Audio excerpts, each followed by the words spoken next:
안녕하십니까? 지식과 미스터리의 경계를 탐험하는 여러분을 환영합니다. 인류는 밤하늘을 올려다보며 아주 오래전부터 질문을 던져왔습니다. 이 광활한 우주에 우리뿐일까? 수많은 별들 너머에는 과연 무엇이 존재할까? 오늘 우리는 과학적 사실과 대담한 상상력의 교차점에 서서 현대사회에 던져진 가장 흥미롭고 논란적인 미스터리 중 하나를 깊이 파고들어 보고자 합니다. 본격적인 이야기에 앞서 여러분의 구독과 좋아요는 저희가 이 신비로운 여정을 계속하는 데 큰 힘이 됩니다. 이 이야기를 통해 새로운 지적 호기심과 영감을 얻으시길 바라며 여러분의 삶에 늘 좋은 일만 가득하기를 기원합니다. 자, 이제 우리 주변에 숨겨져 있을지 모를 거대한 비밀의 문을 함께 열어보겠습니다. 이야기의 시작은 미국의 전직 정보장교 데이비드 그러시의 충격적인 내부 고발로부터 비롯됩니다. 그의 증언을 세상에 알린 저명한 탐사보도 전문기자 로스 콜타트는 UFO 영국의 전체를 뒤흔드는 주장을 내놓았습니다.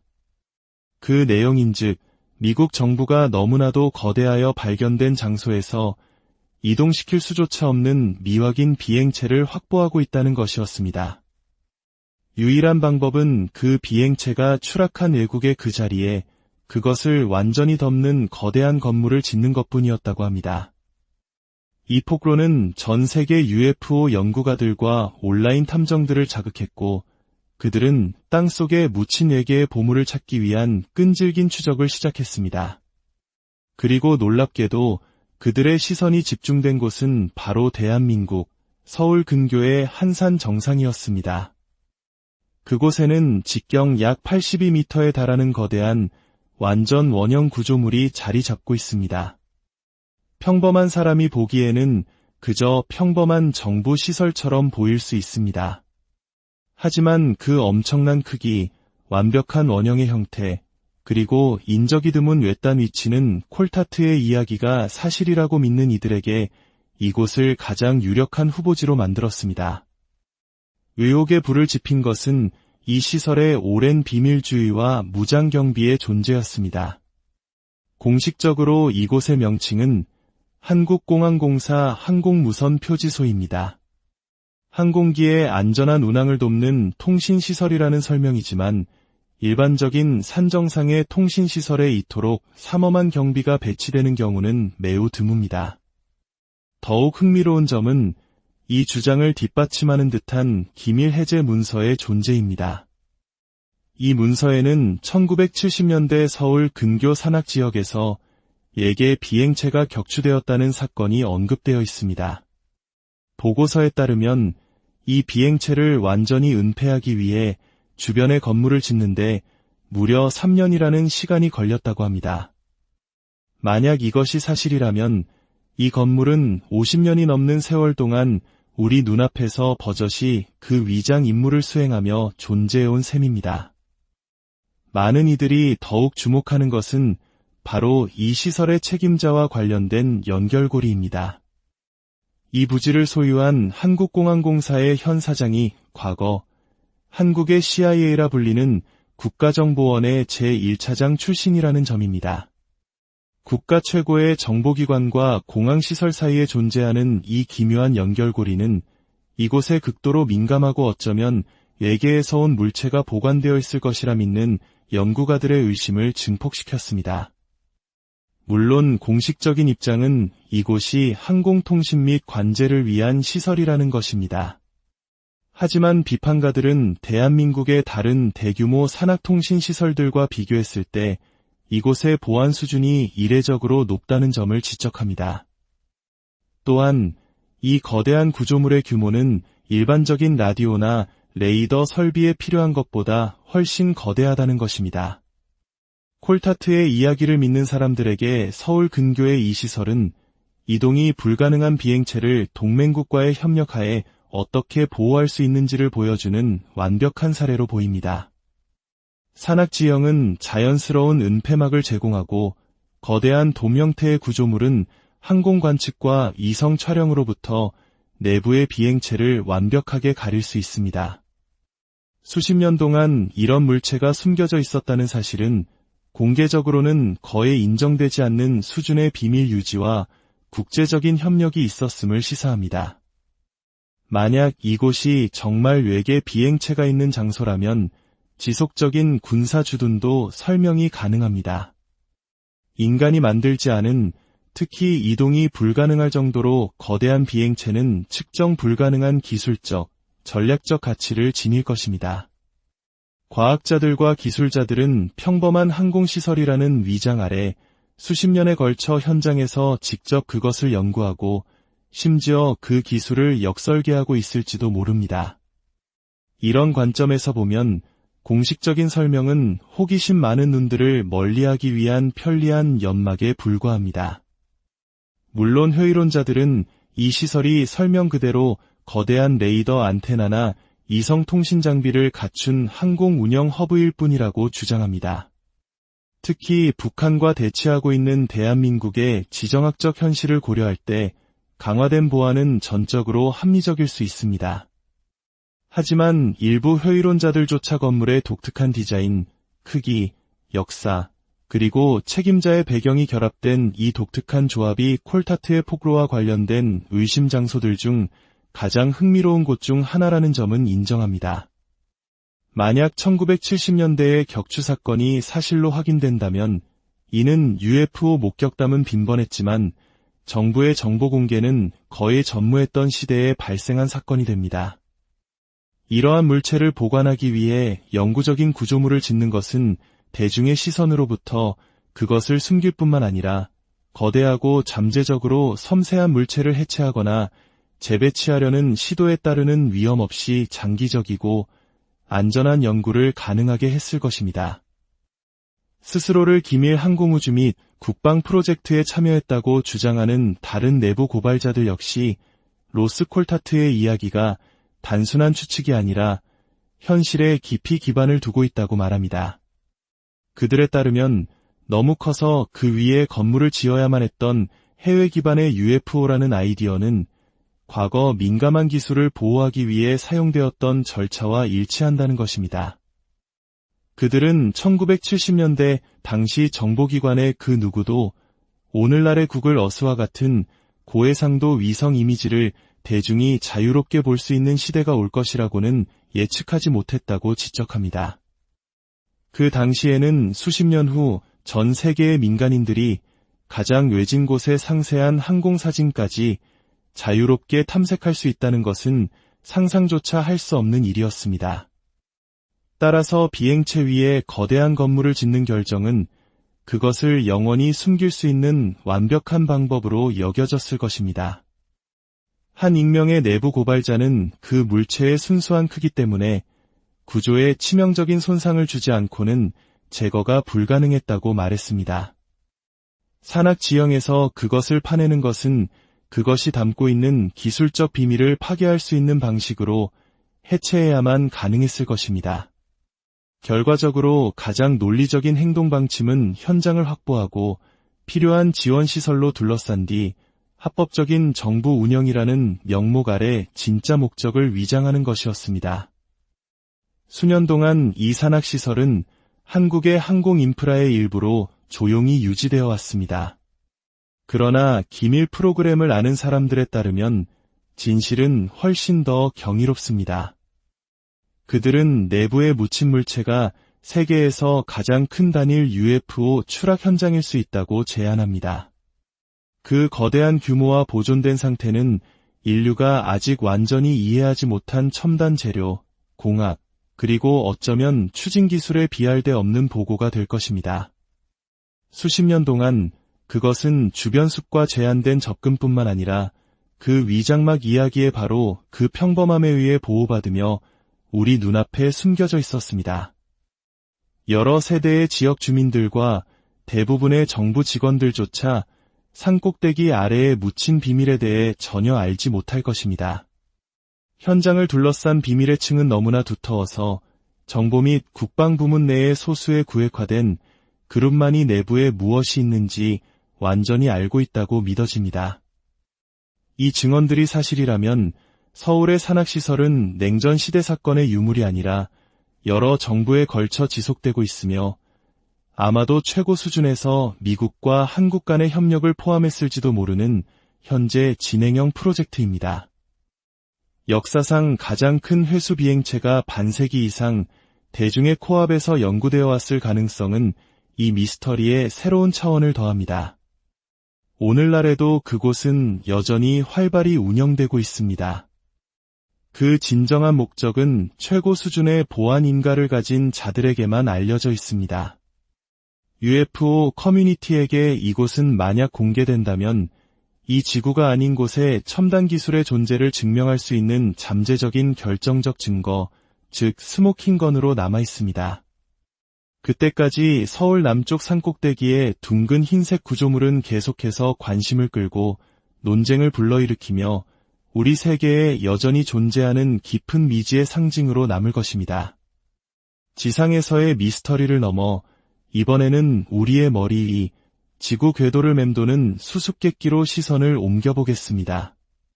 인류가 우주로 인공위성을 쏘아 올리기 훨씬 이전부터 지구 궤도를 돌고 있었다고 전해지는 정체불명의 고대 외계 인공위성, 블랙나이트 위성 이야기입니다. 이 불가사의한 존재는 발견된 이래로 계속해서 매혹과 추측의 원천이 되어 왔습니다. 과학계 안팎에서 격렬한 추측과 관심의 대상이 되었죠. 어떤 이들은 이것이 미국과 러시아 간의 비밀스러운 협력 프로젝트일 수 있다고 추측합니다. 반면에 다른 이들은 더 환상적인 이론을 제시합니다. 먼 우주 영역에서 지구를 관찰하기 위해 전략적으로 궤도에 배치된 외계의 감시 장치일 수 있다는 것입니다. 이 미스터리에 신빙성을 더한 인물은 바로 나사의 존경받는 우주비행사 고든 쿠퍼입니다. 그는 1963년 머큐리 9호를 타고 지구 궤도를 돌던 중 개인적으로 블랙나이트 위성과 조우했다고 보고했습니다. UFO 파일 공개에 저명한 지지자였던 그의 목격담은 그의 높은 명성 때문에 UFO 커뮤니티 내에서 상당한 신뢰를 얻었습니다. 블랙나이트 위성은 그 기원과 성격에 관한 수많은 이론을 낳았습니다. 이 신비한 위성을 포착했다는 다양한 사진들이 존재하지만 주된 증거는 종종 지구 궤도 내의 물체와 관련된 신호 탐지 및 복잡한 계산을 중심으로 이루어집니다. 1954년 5월 14일자 샌프란시스코 이그제미너 신문에는 지구 궤도를 도는 2개의 위성이 탐지되었다는 기사가 실렸습니다. 이것은 인류가 식별 가능한 인공물을 우주로 쏘아 올리기 수년 전에 일어난 중요한 사건이었습니다. 1930년대와 40년대에도 지구 주위를 맴도는 다양하고 산발적인 우주 이상 현상에 대한 보고가 문서화되었습니다. 흥미롭게도 1957년 러시아가 스푸트니크 위성을 성공적으로 발사했을 때 그 뒤를 바싹 뒤따르는 낯선 존재에 대한 반복적인 보고가 있어 각 임무에 신비로운 그림자를 드리웠습니다.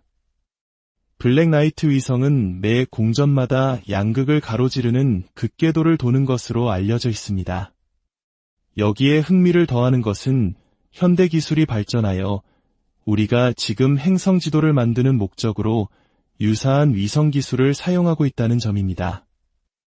이는 과거의 이론과 현대의 응용 기술이 매혹적으로 수렴하는 지점입니다.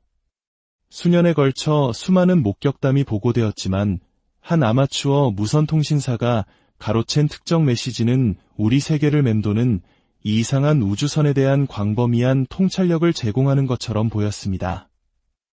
아마추어 무선 애호가였던 던컨 루너는 자신이 특정 위성에서 전송된 통신을 성공적으로 가로챘다고 밝혔습니다.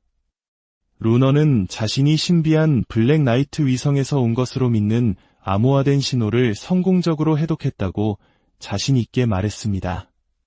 그가 해독했다는 메시지는 놀라웠습니다. 그 우주선은 무려만 3,000년이나 되었으며 멀리 떨어진 목동자리의 엡실론 별 시스템에서 왔다고 추정되었습니다. 이 획기적인 폭로는 고도로 발전된 고대 문명의 존재를 암시할 뿐만 아니라 신비한 위성의 잠재적인 외계 기원에 대한 의문을 제기했습니다.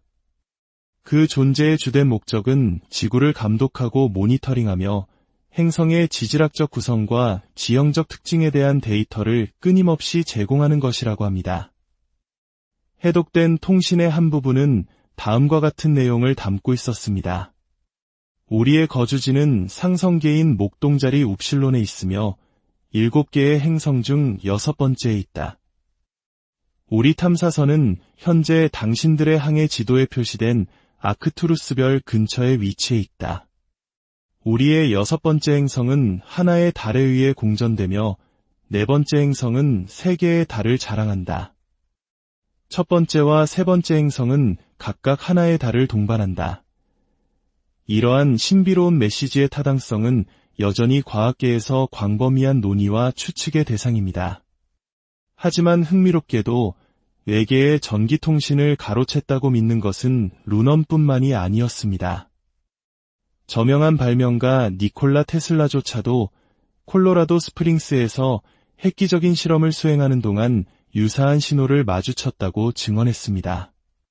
1899년 그는 화성에서 온 것일 수 있는 외계 기원의 신비한 신호를 감지했다고 추측했습니다.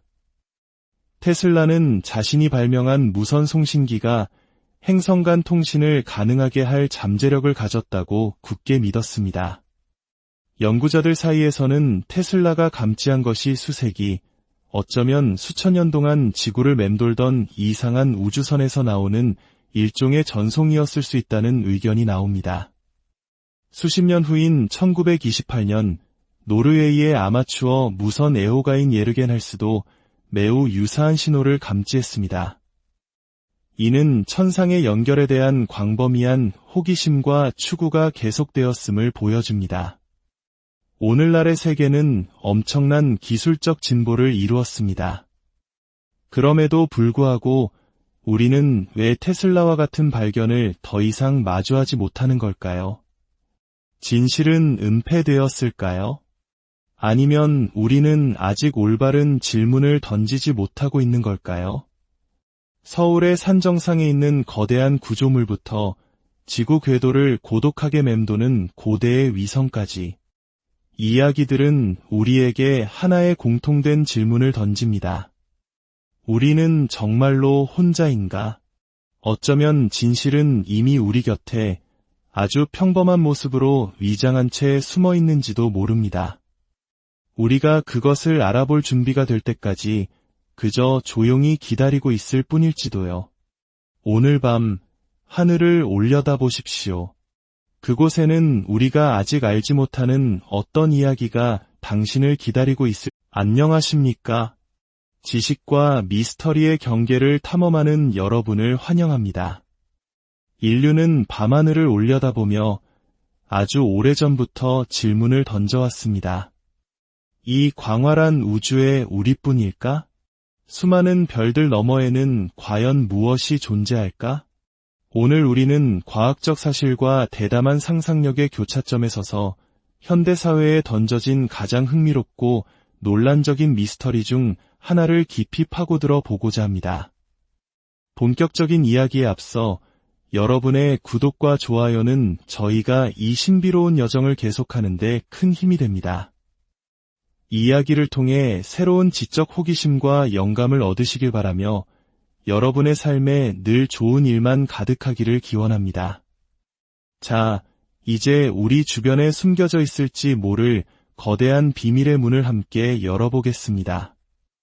이야기의 시작은 미국의 전직 정보장교 데이비드 그러시의 충격적인 내부 고발로부터 비롯됩니다. 그의 증언을 세상에 알린 저명한 탐사보도 전문기자 로스 콜타트는 UFO 영국의 전체를 뒤흔드는 주장을 내놓았습니다. 그 내용인즉 미국 정부가 너무나도 거대하여 발견된 장소에서 이동시킬 수조차 없는 미확인 비행체를 확보하고 있다는 것이었습니다. 유일한 방법은 그 비행체가 추락한 외국의 그 자리에 그것을 완전히 덮는 거대한 건물을 짓는 것뿐이었다고 합니다. 이 폭로는 전 세계 UFO 연구가들과 온라인 탐정들을 자극했고, 그들은 땅속에 묻힌 4개의 보물을 찾기 위한 끈질긴 추적을 시작했습니다. 그리고 놀랍게도 그들의 시선이 집중된 곳은 바로 대한민국 서울 근교의 한산 정상이었습니다. 그곳에는 직경 약 82m에 달하는 거대한 완전 원형 구조물이 자리 잡고 있습니다. 평범한 사람이 보기에는 그저 평범한 정부 시설처럼 보일 수 있습니다. 하지만 그 엄청난 크기, 완벽한 원형의 형태, 그리고 인적이 드문 외딴 위치는 콜타트의 이야기가 사실이라고 믿는 이들에게 이곳을 가장 유력한 후보지로 만들었습니다. 의혹의 불을 지핀 것은 이 시설의 오랜 비밀주의와 무장경비의 존재였습니다. 공식적으로 이곳의 명칭은 한국공항공사 항공무선표지소입니다. 항공기의 안전한 운항을 돕는 통신시설이라는 설명이지만 일반적인 산정상의 통신시설에 이토록 삼엄한 경비가 배치되는 경우는 매우 드뭅니다. 더욱 흥미로운 점은 이 주장을 뒷받침하는 듯한 기밀 해제 문서의 존재입니다. 이 문서에는 1970년대 서울 근교 산악 지역에서 4개의 비행체가 격추되었다는 사건이 언급되어 있습니다. 보고서에 따르면 이 비행체를 완전히 은폐하기 위해 주변에 건물을 짓는데 무려 3년이라는 시간이 걸렸다고 합니다. 만약 이것이 사실이라면 이 건물은 50년이 넘는 세월 동안 우리 눈앞에서 버젓이 그 위장 임무를 수행하며 존재해온 셈입니다. 많은 이들이 더욱 주목하는 것은 바로 이 시설의 책임자와 관련된 연결고리입니다. 이 부지를 소유한 한국공항공사의 현 사장이 과거 한국의 CIA라 불리는 국가정보원의 제1차장 출신이라는 점입니다. 국가 최고의 정보기관과 공항시설 사이에 존재하는 이 기묘한 연결고리는 이곳에 극도로 민감하고 어쩌면 외계에서 온 물체가 보관되어 있을 것이라 믿는 연구가들의 의심을 증폭시켰습니다. 물론 공식적인 입장은 이곳이 항공통신 및 관제를 위한 시설이라는 것입니다. 하지만 비판가들은 대한민국의 다른 대규모 산악통신시설들과 비교했을 때 이곳의 보안 수준이 이례적으로 높다는 점을 지적합니다. 또한 이 거대한 구조물의 규모는 일반적인 라디오나 레이더 설비에 필요한 것보다 훨씬 거대하다는 것입니다. 콜타트의 이야기를 믿는 사람들에게 서울 근교의 이 시설은 이동이 불가능한 비행체를 동맹국과의 협력하에 어떻게 보호할 수 있는지를 보여주는 완벽한 사례로 보입니다. 산악지형은 자연스러운 은폐막을 제공하고 거대한 돔 형태의 구조물은 항공 관측과 이성 촬영으로부터 내부의 비행체를 완벽하게 가릴 수 있습니다. 수십 년 동안 이런 물체가 숨겨져 있었다는 사실은 공개적으로는 거의 인정되지 않는 수준의 비밀 유지와 국제적인 협력이 있었음을 시사합니다. 만약 이곳이 정말 외계 비행체가 있는 장소라면 지속적인 군사 주둔도 설명이 가능합니다. 인간이 만들지 않은, 특히 이동이 불가능할 정도로 거대한 비행체는 측정 불가능한 기술적, 전략적 가치를 지닐 것입니다. 과학자들과 기술자들은 평범한 항공시설이라는 위장 아래 수십 년에 걸쳐 현장에서 직접 그것을 연구하고 심지어 그 기술을 역설계하고 있을지도 모릅니다. 이런 관점에서 보면 공식적인 설명은 호기심 많은 눈들을 멀리하기 위한 편리한 연막에 불과합니다. 물론 회의론자들은 이 시설이 설명 그대로 거대한 레이더 안테나나 이성통신 장비를 갖춘 항공 운영 허브일 뿐이라고 주장합니다. 특히 북한과 대치하고 있는 대한민국의 지정학적 현실을 고려할 때 강화된 보안은 전적으로 합리적일 수 있습니다. 하지만 일부 회의론자들조차 건물의 독특한 디자인, 크기, 역사, 그리고 책임자의 배경이 결합된 이 독특한 조합이 콜타트의 폭로와 관련된 의심 장소들 중 가장 흥미로운 곳 중 하나라는 점은 인정합니다. 만약 1970년대의 격추 사건이 사실로 확인된다면 이는 UFO 목격담은 빈번했지만 정부의 정보 공개는 거의 전무했던 시대에 발생한 사건이 됩니다. 이러한 물체를 보관하기 위해 영구적인 구조물을 짓는 것은 대중의 시선으로부터 그것을 숨길 뿐만 아니라 거대하고 잠재적으로 섬세한 물체를 해체하거나 재배치하려는 시도에 따르는 위험 없이 장기적이고 안전한 연구를 가능하게 했을 것입니다.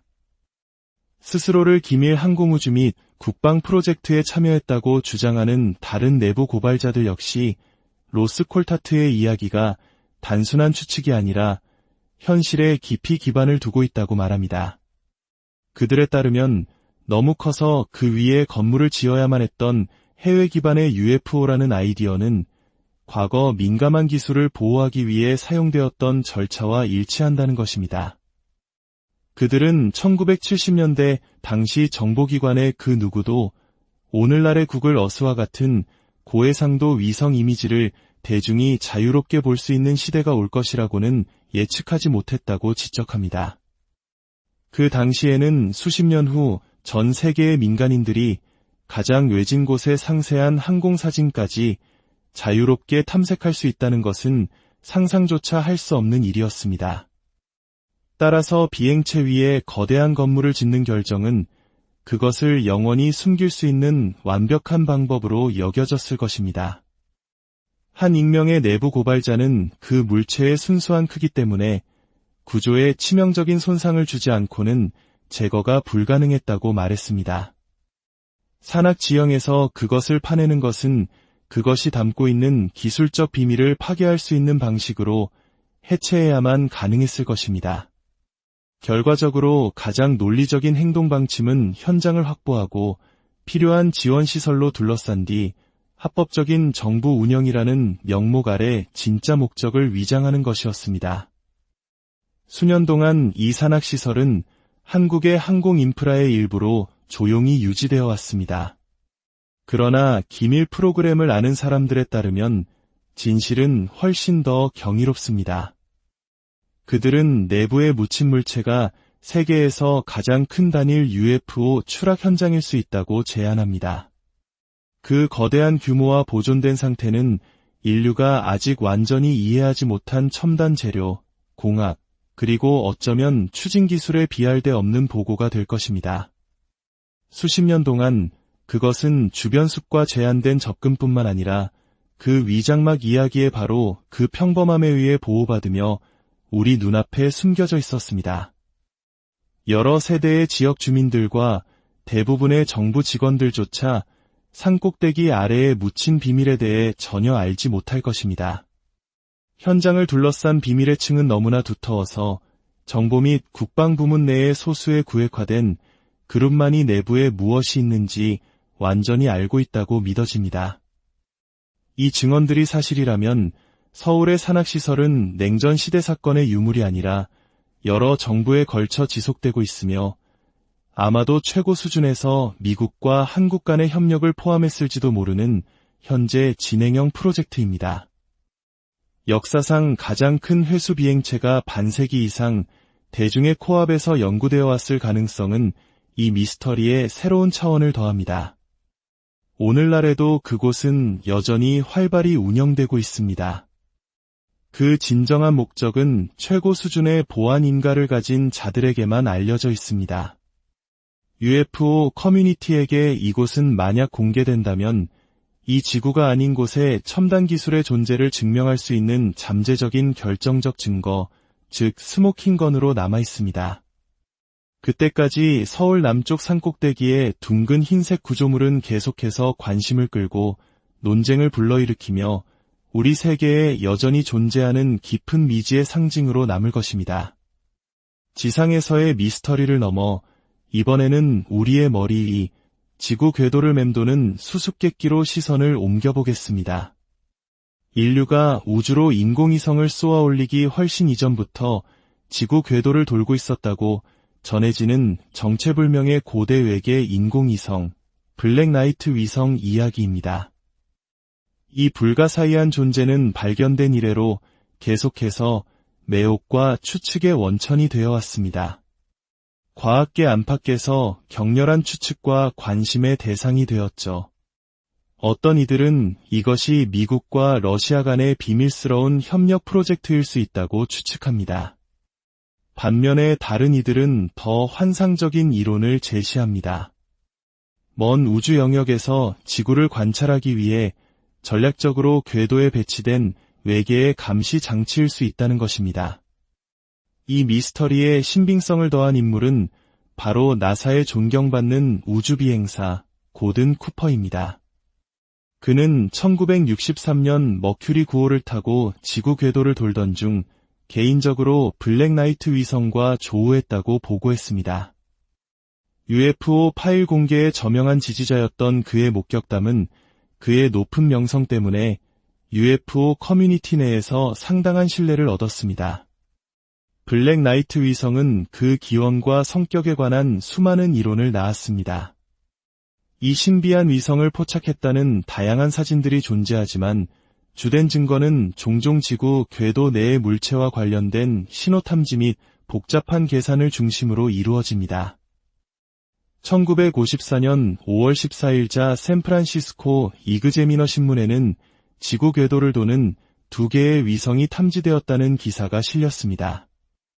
이것은 인류가 식별 가능한 인공물을 우주로 쏘아 올리기 수년 전에 일어난 중요한 사건이었습니다. 1930년대와 40년대에도 지구 주위를 맴도는 다양하고 산발적인 우주 이상 현상에 대한 보고가 문서화되었습니다. 흥미롭게도 1957년 러시아가 스푸트니크 위성을 성공적으로 발사했을 때 그 뒤를 바싹 뒤따르는 낯선 존재에 대한 반복적인 보고가 있어 각 임무에 신비로운 그림자를 드리웠습니다. 블랙 나이트 위성은 매 공전마다 양극을 가로지르는 극궤도를 도는 것으로 알려져 있습니다. 여기에 흥미를 더하는 것은 현대 기술이 발전하여 우리가 지금 행성 지도를 만드는 목적으로 유사한 위성 기술을 사용하고 있다는 점입니다. 이는 과거의 이론과 현대의 응용 기술이 매혹적으로 수렴하는 지점입니다. 수년에 걸쳐 수많은 목격담이 보고되었지만 한 아마추어 무선통신사가 가로챈 특정 메시지는 우리 세계를 맴도는 이상한 우주선에 대한 광범위한 통찰력을 제공하는 것처럼 보였습니다. 아마추어 무선 애호가였던 던컨 루너는 자신이 특정 위성에서 전송된 통신을 성공적으로 가로챘다고 밝혔습니다. 루너는 자신이 신비한 블랙 나이트 위성에서 온 것으로 믿는 암호화된 신호를 성공적으로 해독했다고 자신 있게 말했습니다. 그가 해독했다는 메시지는 놀라웠습니다. 그 우주선은 무려만 3,000년이나 되었으며 멀리 떨어진 목동자리의 엡실론 별 시스템에서 왔다고 추정되었습니다. 이 획기적인 폭로는 고도로 발전된 고대 문명의 존재를 암시할 뿐만 아니라 신비한 위성의 잠재적인 외계 기원에 대한 의문을 제기했습니다. 그 존재의 주된 목적은 지구를 감독하고 모니터링하며 행성의 지질학적 구성과 지형적 특징에 대한 데이터를 끊임없이 제공하는 것이라고 합니다. 해독된 통신의 한 부분은 다음과 같은 내용을 담고 있었습니다. 우리의 거주지는 상성계인 목동자리 웁실론에 있으며 7개의 행성 중 6번째에 있다. 우리 탐사선은 현재 당신들의 항해 지도에 표시된 아크투루스별 근처에 위치해 있다. 우리의 6번째 행성은 하나의 달에 의해 공전되며 4번째 행성은 3개의 달을 자랑한다. 첫 번째와 세 번째 행성은 각각 하나의 달을 동반한다.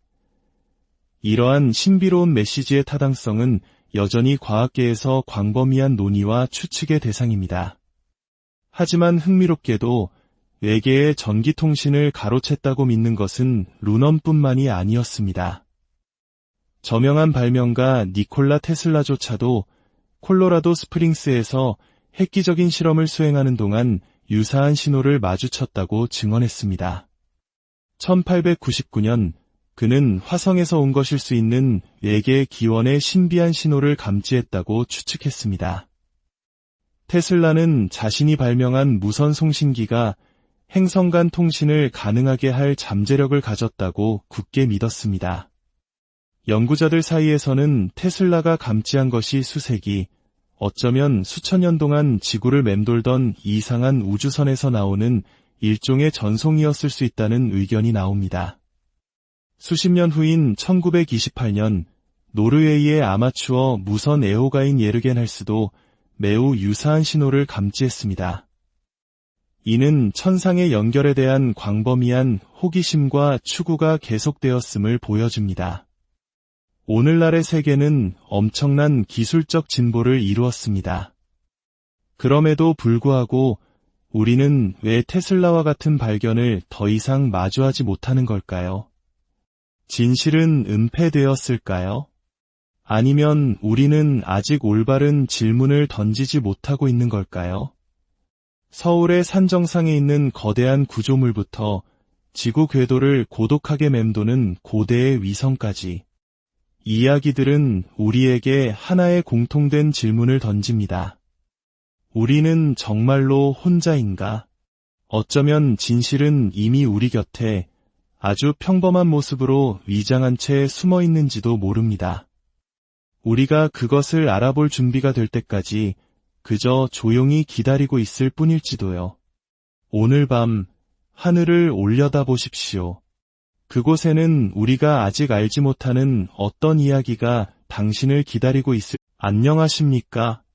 지식과 미스터리의 경계를 탐험하는 여러분을 환영합니다. 인류는 밤하늘을 올려다보며 아주 오래전부터 질문을 던져왔습니다. 이 광활한 우주에 우리뿐일까? 수많은 별들 너머에는 과연 무엇이 존재할까?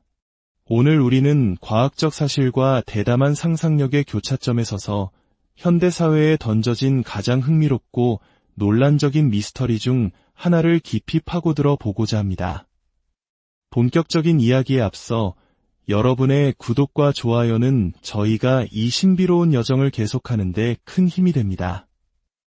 이야기를 통해 새로운 지적 호기심과 영감을 얻으시길 바라며 여러분의 삶에 늘 좋은 일만 가득하기를 기원합니다.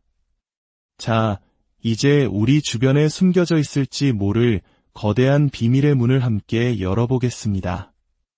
이야기의 시작은 미국의 전직 정보장교 데이비드 그러시의 충격적인 내부 고발로부터 비롯됩니다. 그의 증언을 세상에 알린 저명한 탐사보도 전문기자 로스 콜타트는 UFO 영국의 전체를 뒤흔드는 주장을 내놓았습니다.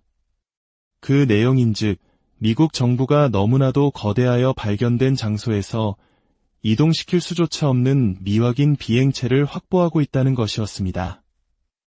유일한 방법은 그 비행체가 추락한 외국의 그 자리에 그것을 완전히 덮는 거대한 건물을 짓는 것뿐이었다고 합니다.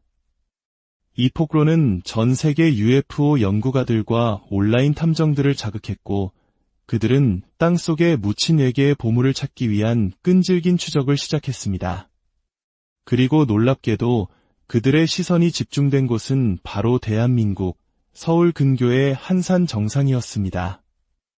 그곳에는 직경 약 82m에 달하는 거대한 완전 원형 구조물이 자리 잡고 있습니다.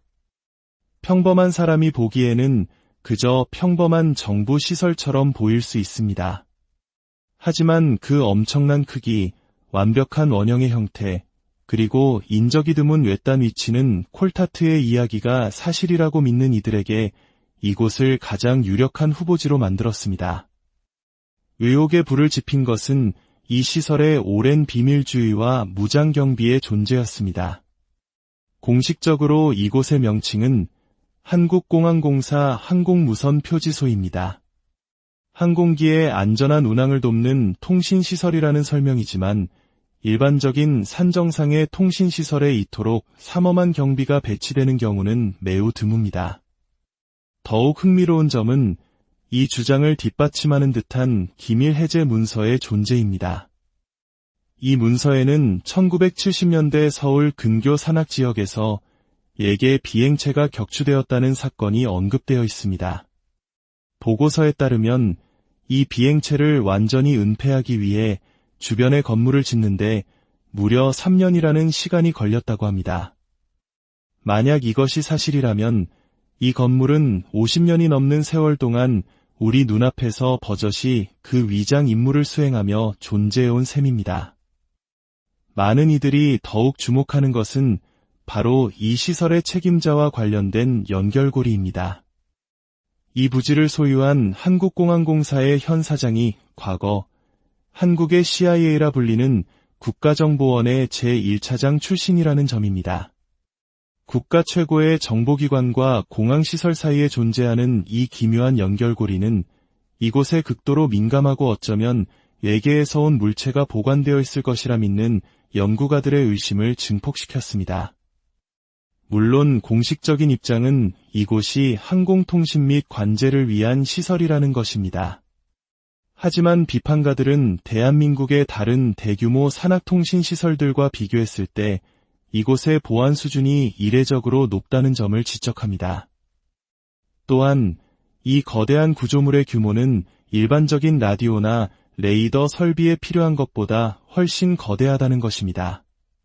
콜타트의 이야기를 믿는 사람들에게 서울 근교의 이 시설은 이동이 불가능한 비행체를 동맹국과의 협력하에 어떻게 보호할 수 있는지를 보여주는 완벽한 사례로 보입니다.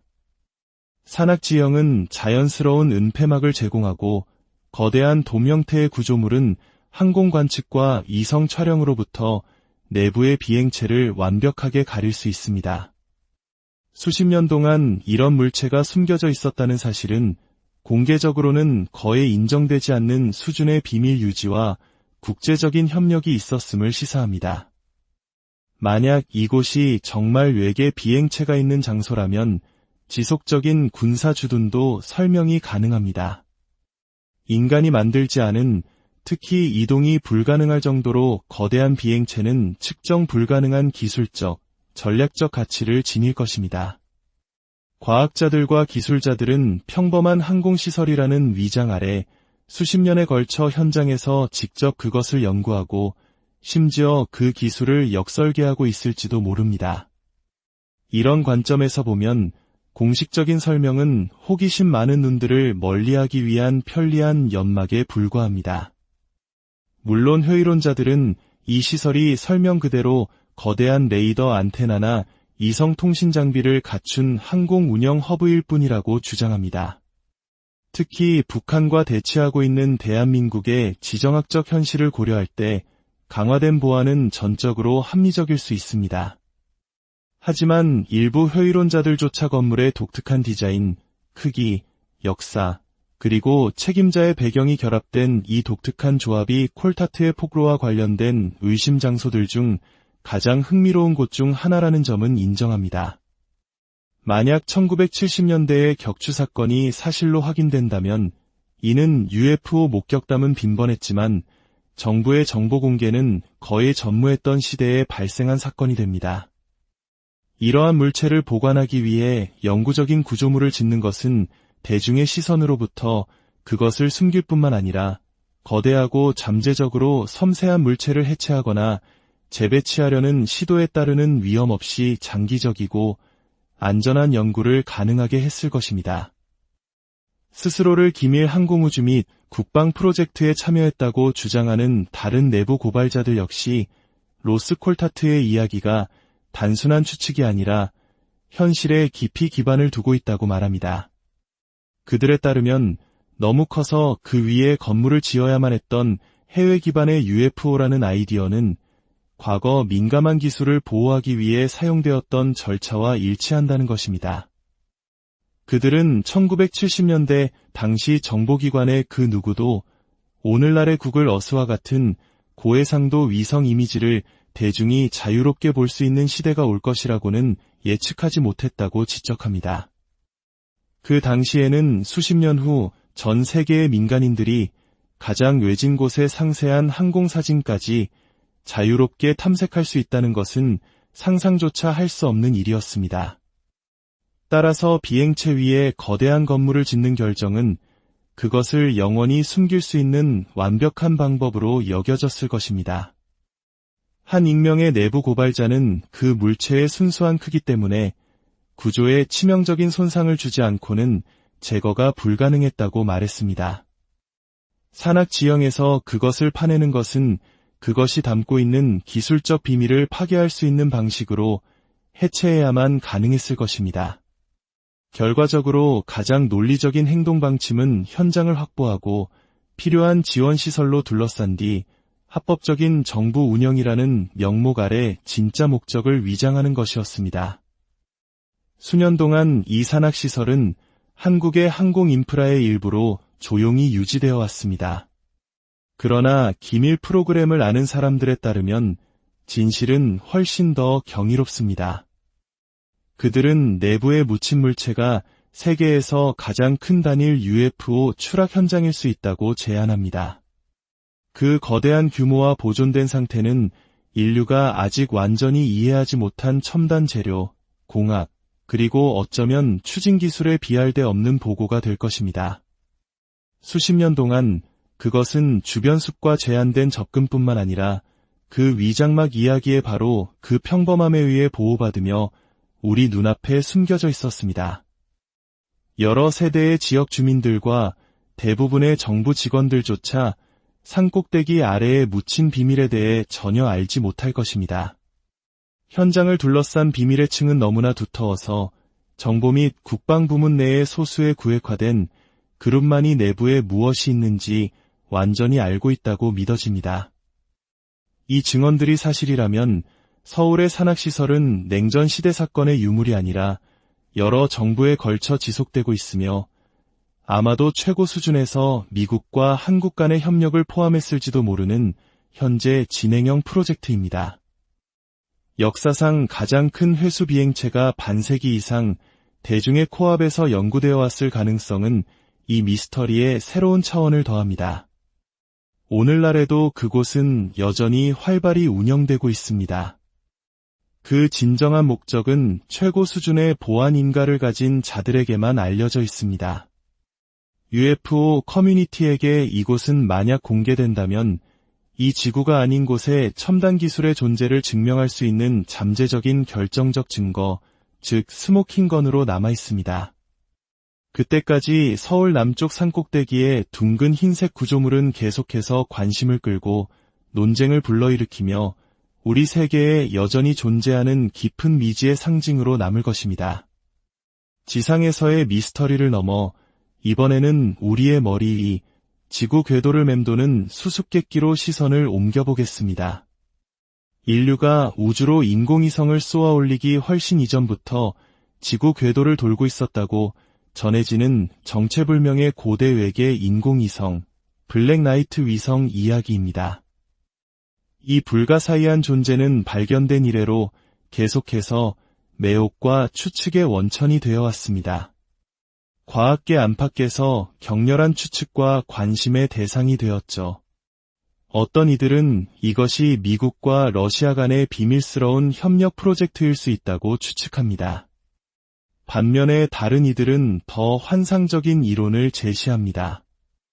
먼 우주 영역에서 지구를 관찰하기 위해 전략적으로 궤도에 배치된 외계의 감시 장치일 수 있다는 것입니다. 이 미스터리에 신빙성을 더한 인물은 바로 나사의 존경받는 우주비행사 고든 쿠퍼입니다. 그는 1963년 머큐리 9호를 타고 지구 궤도를 돌던 중 개인적으로 블랙나이트 위성과 조우했다고 보고했습니다. UFO 파일 공개의 저명한 지지자였던 그의 목격담은 그의 높은 명성 때문에 UFO 커뮤니티 내에서 상당한 신뢰를 얻었습니다. 블랙나이트 위성은 그 기원과 성격에 관한 수많은 이론을 낳았습니다. 이 신비한 위성을 포착했다는 다양한 사진들이 존재하지만 주된 증거는 종종 지구 궤도 내의 물체와 관련된 신호 탐지 및 복잡한 계산을 중심으로 이루어집니다. 1954년 5월 14일자 샌프란시스코 이그제미너 신문에는 지구 궤도를 도는 2개의 위성이 탐지되었다는 기사가 실렸습니다. 이것은 인류가 식별 가능한 인공물을 우주로 쏘아 올리기 수년 전에 일어난 중요한 사건이었습니다. 1930년대와 40년대에도 지구 주위를 맴도는 다양하고 산발적인 우주 이상 현상에 대한 보고가 문서화되었습니다. 흥미롭게도 1957년 러시아가 스푸트니크 위성을 성공적으로 발사했을 때 그 뒤를 바싹 뒤따르는 낯선 존재에 대한 반복적인 보고가 있어 각 임무에 신비로운 그림자를 드리웠습니다. 블랙나이트 위성은 매 공전마다 양극을 가로지르는 극궤도를 도는 것으로 알려져 있습니다. 여기에 흥미를 더하는 것은 현대 기술이 발전하여 우리가 지금 행성 지도를 만드는 목적으로 유사한 위성 기술을 사용하고 있다는 점입니다. 이는 과거의 이론과 현대의 응용 기술이 매혹적으로 수렴하는 지점입니다. 수년에 걸쳐 수많은 목격담이 보고되었지만 한 아마추어 무선통신사가 가로챈 특정 메시지는 우리 세계를 맴도는 이상한 우주선에 대한 광범위한 통찰력을 제공하는 것처럼 보였습니다. 아마추어 무선 애호가였던 던컨 루너는 자신이 특정 위성에서 전송된 통신을 성공적으로 가로챘다고 밝혔습니다. 루너는 자신이 신비한 블랙나이트 위성에서 온 것으로 믿는 암호화된 신호를 성공적으로 해독했다고 자신 있게 말했습니다. 그가 해독했다는 메시지는 놀라웠습니다. 그 우주선은 무려만 3,000년이나 되었으며 멀리 떨어진 목동자리의 엡실론 별 시스템에서 왔다고 추정되었습니다. 이 획기적인 폭로는 고도로 발전된 고대 문명의 존재를 암시할 뿐만 아니라 신비한 위성의 잠재적인 외계 기원에 대한 의문을 제기했습니다.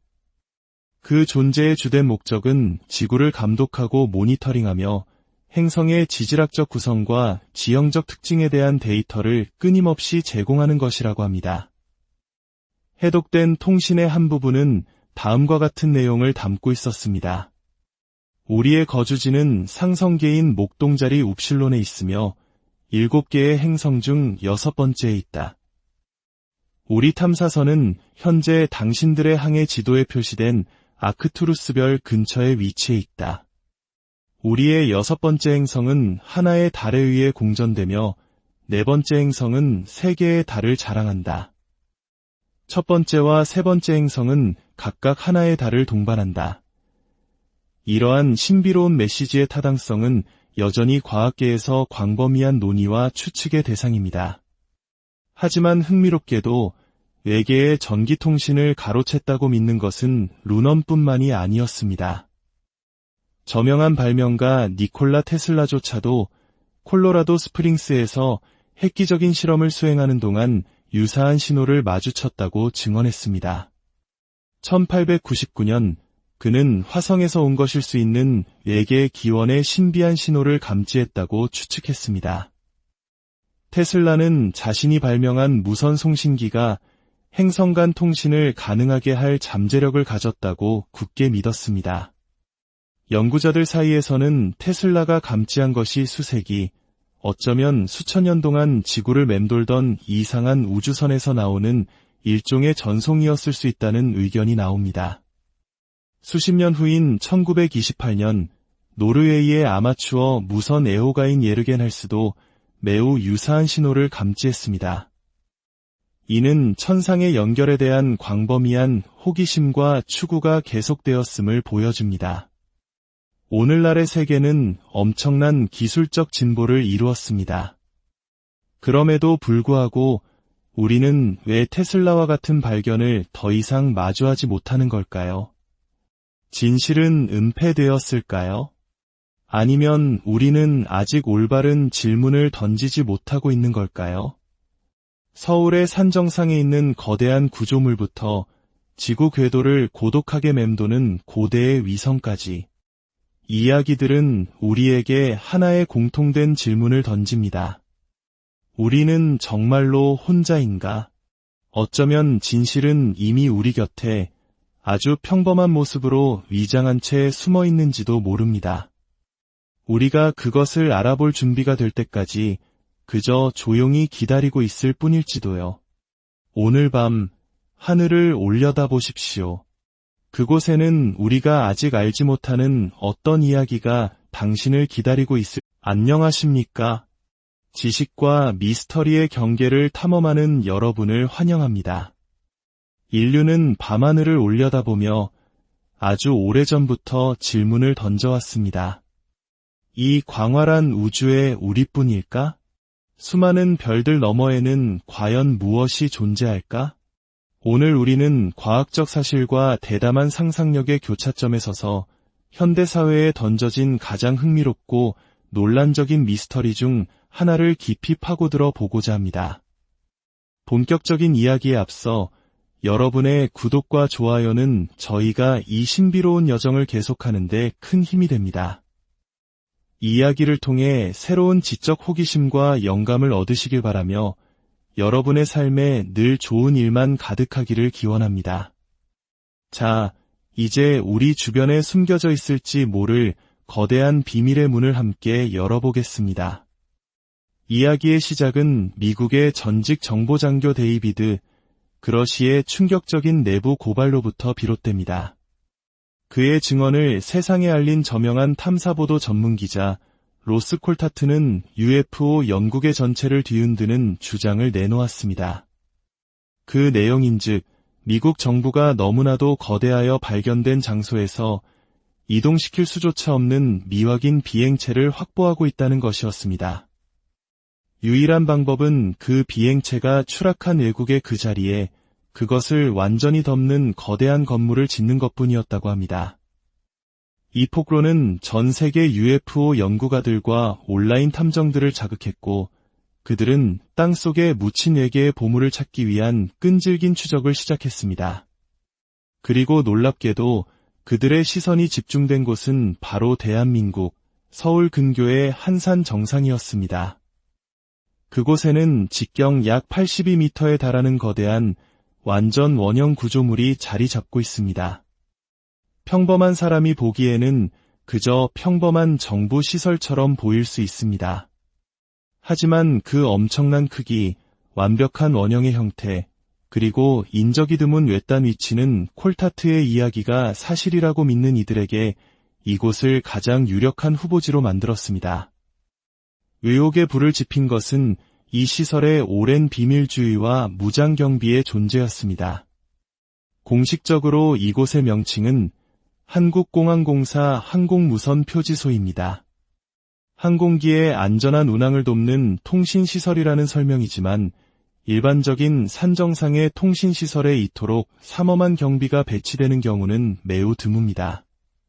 더욱 흥미로운 점은 이 주장을 뒷받침하는 듯한 기밀 해제 문서의 존재입니다. 이 문서에는 1970년대 서울 근교 산악 지역에서 예계 비행체가 격추되었다는 사건이 언급되어 있습니다. 보고서에 따르면 이 비행체를 완전히 은폐하기 위해 주변에 건물을 짓는데 무려 3년이라는 시간이 걸렸다고 합니다. 만약 이것이 사실이라면 이 건물은 50년이 넘는 세월 동안 우리 눈앞에서 버젓이 그 위장 임무를 수행하며 존재해온 셈입니다. 많은 이들이 더욱 주목하는 것은 바로 이 시설의 책임자와 관련된 연결고리입니다. 이 부지를 소유한 한국공항공사의 현 사장이 과거 한국의 CIA라 불리는 국가정보원의 제1차장 출신이라는 점입니다. 국가 최고의 정보기관과 공항시설 사이에 존재하는 이 기묘한 연결고리는 이곳에 극도로 민감하고 어쩌면 외계에서 온 물체가 보관되어 있을 것이라 믿는 연구가들의 의심을 증폭시켰습니다. 물론 공식적인 입장은 이곳이 항공통신 및 관제를 위한 시설이라는 것입니다. 하지만 비판가들은 대한민국의 다른 대규모 산악통신시설들과 비교했을 때 이곳의 보안 수준이 이례적으로 높다는 점을 지적합니다. 또한 이 거대한 구조물의 규모는 일반적인 라디오나 레이더 설비에 필요한 것보다 훨씬 거대하다는 것입니다. 콜타트의 이야기를 믿는 사람들에게 서울 근교의 이 시설은 이동이 불가능한 비행체를 동맹국과의 협력하에 어떻게 보호할 수 있는지를 보여주는 완벽한 사례로 보입니다. 산악지형은 자연스러운 은폐막을 제공하고 거대한 돔 형태의 구조물은 항공 관측과 위성 촬영으로부터 내부의 비행체를 완벽하게 가릴 수 있습니다.